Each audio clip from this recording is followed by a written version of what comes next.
what's up? At dahil naikabit na natin yung Akrapovic doon sa CX-10R, ibabalik ko na yung original pipe nito. AR Austin Racing Pipe, no, dito sa CH2. Ito naman talaga yung nakakabit dito. So tanggalin na muna natin. Tapos pakita ko sa inyo yung, yung CX-10R. Tanggalin ko lang to. Kabit lang natin ito. Kuha tayong basahan. Yan. Yan.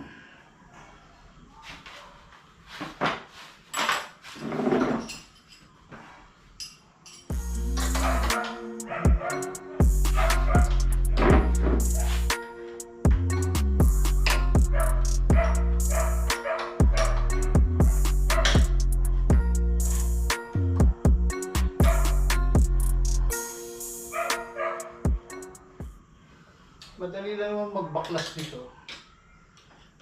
Compare mo doon sa CX-10R, medyo mas mahirap baklasin yung CX-10R.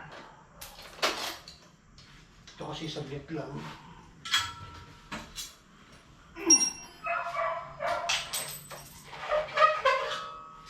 Diba? Baklas na. Ito na siya. Yung ating SC project. So ngayon, linisin lang natin ito.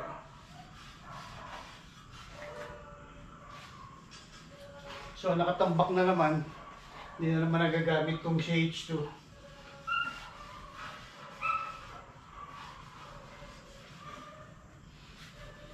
So kanina lang natin naikabit yung pipe ng CX-10R.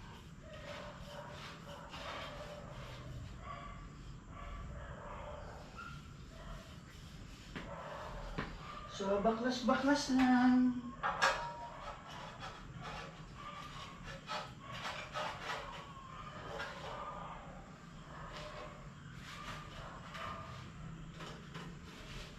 Oh, diba?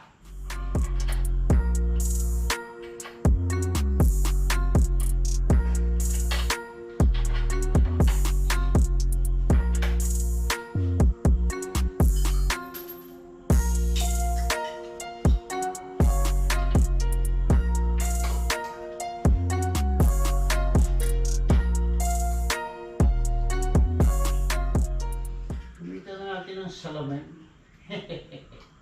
Kasi hindi natin makita. Yun.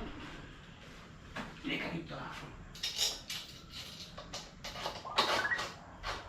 Yun, baby.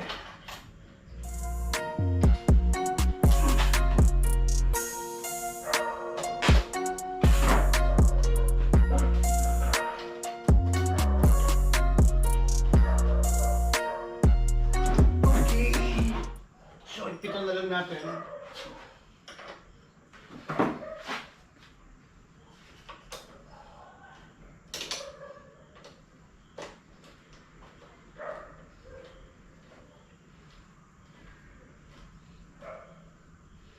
Ayun.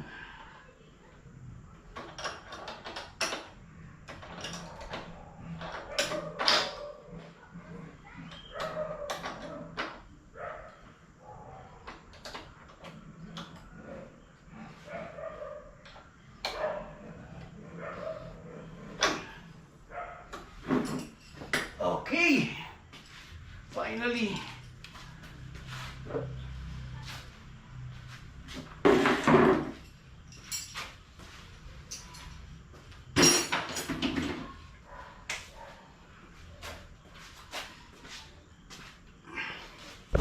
So ayun nga, naikabit na natin yung yung ating pipe na nakakabit talaga rito, Ayun. Hindi ko na siya may start kasi nakakahiya na sa kapitbahay, Masyado ng gabi para i-start pa siya. So madumi rin, Hindi natin talaga nalilinis dahil puro alikabok. Yan, yung mags ko puro alikabok. So hanggat di natatapos tong bahay na ginagawa sa harapan natin, di natin makikita malinis tong motor. So ito yung ating ZH2, na ibalik na natin uli yung pipe. pakita ko naman sa inyo yung CX-10R. So, ayan na yung itsura ng ating 10R. Naibalik na natin yung ano niya, yung original na Akrapovic pipe. No?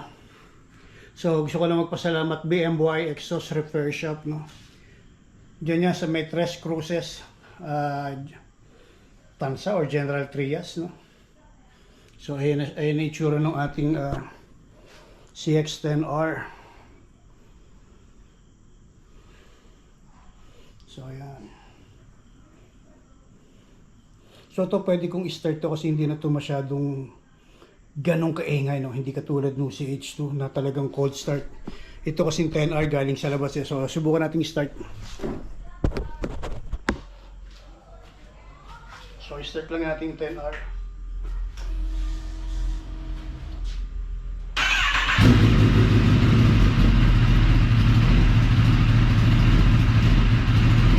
So, hindi na siya ganong kaingay.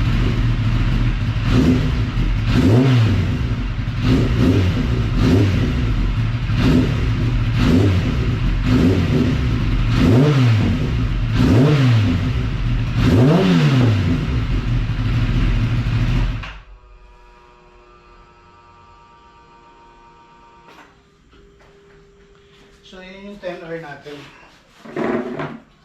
So, ganyan ang tumunog ang 10R natin ngayon. Pang MotoGP na siya ngayon. Hindi na siya pang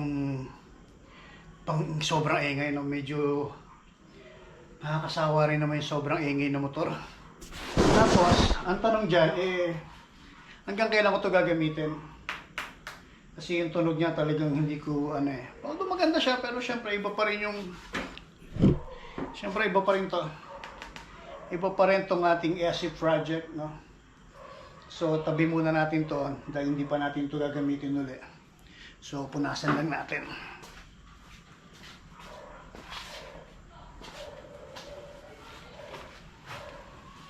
So, itatabi muna natin to itong SC project. Siyempre, dapat to nasa taas ng bahay. Dapat to nasa aircon. So, ito yung pinagawa natin kanina, ito yung nasikaso natin kanina. So, ayun, yun lang. So, wala naman tayo masyadong ride. Update lang siguro sa ride. Siguro, matatagalan pa tayo bago magka-ride ulit. Medyo tamad tayo mag-ride. So, ngayon, nakapokus tayo sa pagbabalik sa workout. Pagaling muna tayo, pagaling muna. So, wala muna tayo masyadong ride. So, yun, maraming salamat. Yun, and shoutout doon sa lahat ng tropa. So, bye-bye everyone. God bless and thank you. Bye-bye. Ciao.